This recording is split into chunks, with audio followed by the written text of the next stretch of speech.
Which brings us to the statement on the For Women Scotland Supreme Court ruling.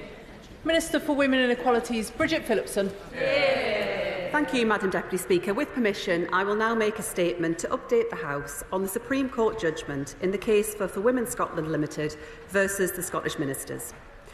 This ruling brings welcome clarity and confidence for women and service providers. Single-sex spaces must be protected. And, Madam Deputy Speaker, this is personal to me. Before I was elected to this place, I ran a women's refuge in the North East for women and children fleeing domestic violence. I know how important it is, and always was to survivors, to have single-sex spaces based on biology, places of safety after trauma, time in a sanctuary which allowed them therapeutic support, healing from unimaginable male violence and fear. I remember, Madam Deputy Speaker, how hard countless campaigners had to fight over many decades to get any single-sex provision at all, to create women's refuges and to create rape crisis centres. And then later I remember how hard it was to convince commissioners that young homeless women trying to heal from terrifying acts of cruelty shouldn't be left in mixed-sex accommodation. I will continue to fight for that provision to ensure that women's safety, women's privacy and women's dignity is always protected.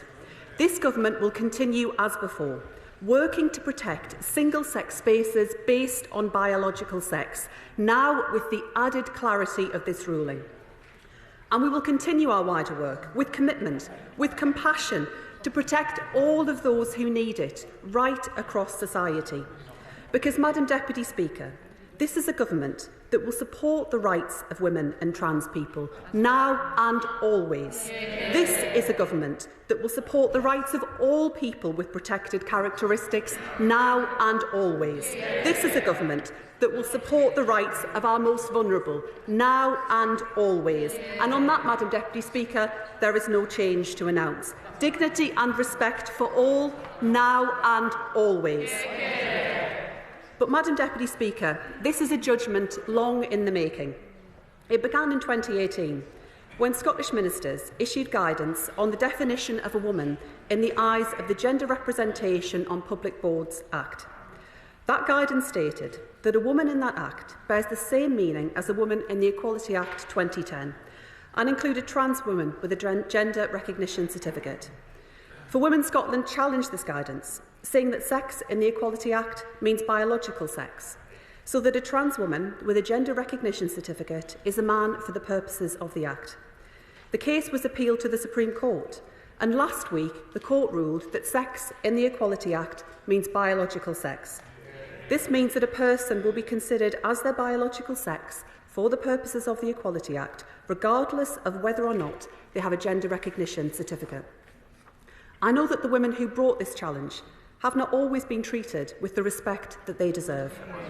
And this government believes in freedom of speech, and we believe in the fundamental right to protest. But in no way does that extend to criminal damage. There can be no excuse for defaced statues of feminist icons, no excuse for threats, no excuse for harassment. Madam Deputy Speaker, such acts seek to drag down the debate away from common sense, away from the sensible view held by the majority of the British public that women need single-sex spaces, that those spaces should be protected, and that you can protect those spaces while treating trans people with respect as well. So the certainty that this judgment brings is welcome. And now, Madam Deputy Speaker, it is time to move forward. There's now a need to ensure that this ruling is clear across a range of settings, from healthcare and prisons to sport and single-sex support groups. The Equality and Human Rights Commission, as Britain's equality regulator, is working quickly to issue an updated statutory code of practice to reflect this judgment, and I look forward to reviewing that code of practice in due course. And, Madam Deputy Speaker, alongside these updates, our work to protect single-sex spaces across society continues in earnest. Because for far too long, under the Conservative government, single-sex spaces were anything but, and nowhere is that clearer than in our hospitals. Year after year, the party opposite pledged to close mixed-sex wards, and yet year after year their use not only persisted, it grew massively, and year after year, often in their most vulnerable moments, women were denied the privacy and the dignity that they deserved. Time after time, Conservative ministers, including the now leader of the opposition, came to this House and toured television studios telling the public that they were protecting single-sex spaces in our hospitals.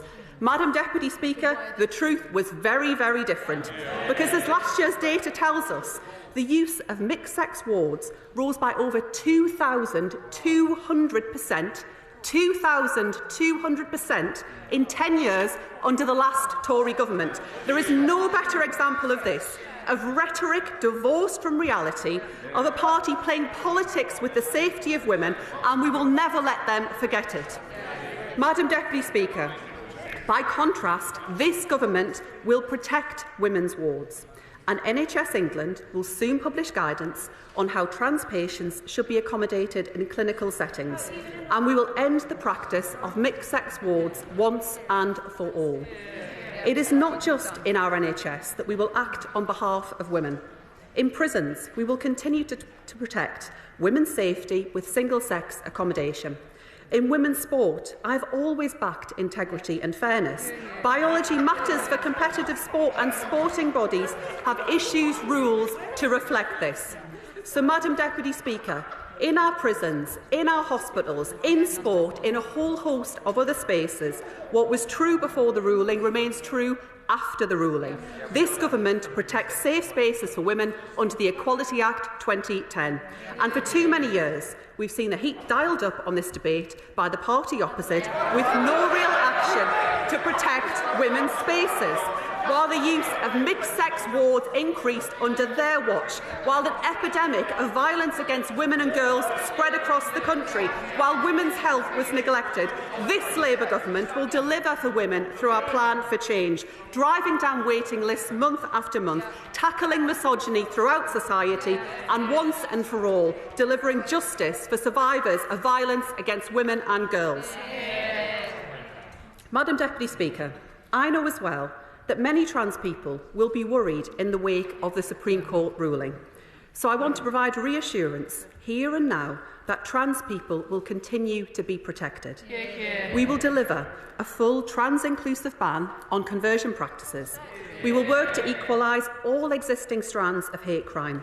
And we will review adult gender identity services so that all trans people get the high-quality care that they deserve.